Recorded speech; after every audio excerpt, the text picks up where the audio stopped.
కామారెడ్డి జిల్లా బాన్సువాడ టీచర్స్ కాలనీకి చెందిన ఆబిద్ హుసేన్ అనే ఆర్టీసీ డ్రైవర్ తన ఏటీఎం కార్డును గుర్తు తెలియని వ్యక్తి చేతిలో పెట్టి మోసపోయాడు.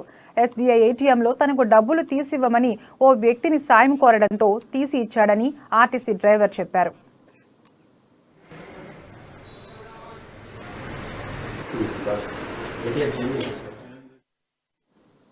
కానీ ఆ వ్యక్తి ఏటీఎం కార్డు మార్చి ఇచ్చి తన ఖాతాలోని డబ్బులు తీసుకున్నాడని బాధితుడు పోలీసులకు ఫిర్యాదు చేశాడు. తన అకౌంట్ నుంచి 94,000 రూపాయలను విత్డ్రా చేశాడంటూ ఆబిద్ హుసేన్ పోలీస్ స్టేషన్లో ఫిర్యాదు చేశారు. బాధితుడి ఫిర్యాదు మేరకు కేసు నమోదు చేసి దర్యాప్తు చేస్తున్నట్లు టౌన్ సీఐ మహేందర్ రెడ్డి తెలిపారు.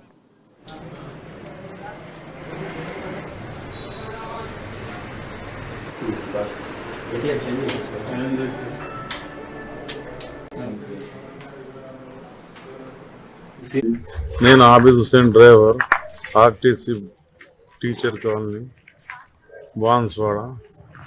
నేను బ్యాంక్కి వెళ్ళనుండే ఏటీఎంలో పైసలు తీయడానికి. అక్కడేమో మోసం జరిగింది.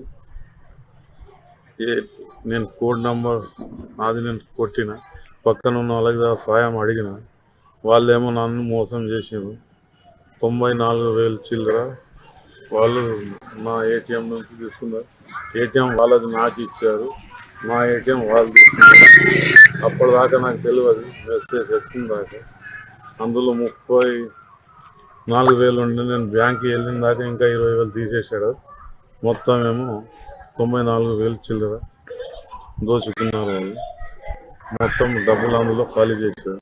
పోలీస్ చిన్న కంప్లైంట్ ఇచ్చాను. నేను పోలీసు వాళ్ళక తనిఖీ చేస్తున్నారు. బాన్సువాడ పట్టణంలో Abid Hussain age 59 years RTC డ్రైవర్గా ఉన్నాడు. ఇతను కామారెడ్డి జిల్లా నివాసుడు. ఇతను ఎస్బీఐ మెయిన్ బ్రాంచ్ ఏటీఎం దగ్గరికి వెళ్ళి అతను ఏటీఎంలో డబ్బులు తీసుకోవడానికి అక్కడికి వెళ్ళడం జరిగింది. అక్కడికి వెళ్ళిన తర్వాత ఒక గుర్తు తెలియని వ్యక్తి అతనికి పరిచయం లాగా మాట్లాడేసి అతను తన యొక్క ఏటీఎం నుంచి ఎవరైతే అబీద్ హుసేన్ యొక్క ఏటీఎం నుంచి డబ్బులు విత్డ్రా చేస్తారని ఏటీఎం తీసుకొని ఏటీఎం నుంచి డబ్బులు విత్డ్రా చేసి అతనికి 20,000 రూపాయలు తీసి ఇవ్వడం జరిగింది. దాన్ని అబీద్ హుసేన్ నమ్మి తర్వాత అతను ఇచ్చిన ఏటీఎం కార్డు తీసుకొని అక్కడి నుంచి వెళ్ళిపోవడం జరిగింది. ఆ తర్వాత వెళ్ళిపోయిన తర్వాత 1 గంట తర్వాత అతని యొక్క ఫోన్కు ఇంకా 94,510 రూపాయలు విత్డ్రా అయినట్టుగా మెసేజ్ రావడం జరిగింది. ఎందుకు వచ్చినదని